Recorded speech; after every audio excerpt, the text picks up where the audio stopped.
Για μένα είναι μηνός. Ευχαριστούνται πάλι.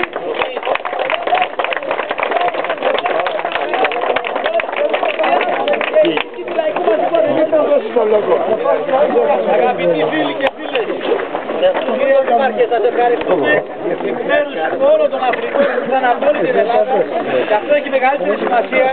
Δεν ήρθαν μόνο αθλητές από τη Ρούμελη, ήρθαν από το Μοριά, ήρθαν από τη Θεσσαλία, ήρθαν από τα νησιά, ήρθαν από πολλές περιοχές από τη Μακεδονία μας για να θυμηθούμε το λιοντάρι της Ρούμελης, τον Οδυσσέα Αντρούτσο και τα 117 παλικάρια που δώσανε τη μάχη θα και σήμερα πριν από 188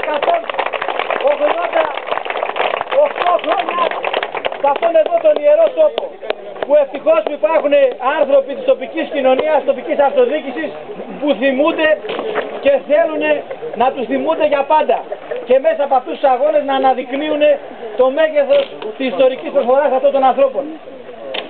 Εγώ θέλω να πω δύο λόγια.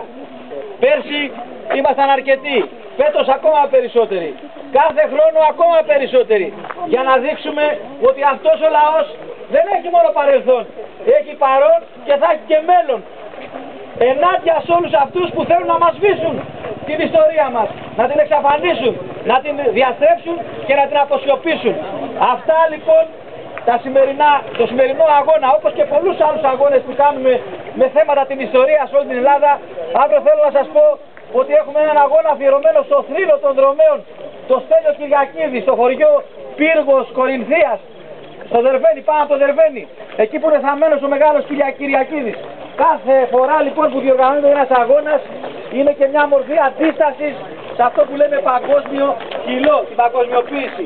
Εμείς λοιπόν εδώ μαζί με την τοπική κοινωνία, μαζί με τους ανθρώπους, όλοι μαζί, όπως είπε και ο Βλάσης, δίνουμε μια απάντηση. Να είναι λοιπόν αθάνατοι όλοι αυτοί, να τους θυμόμαστε και εμείς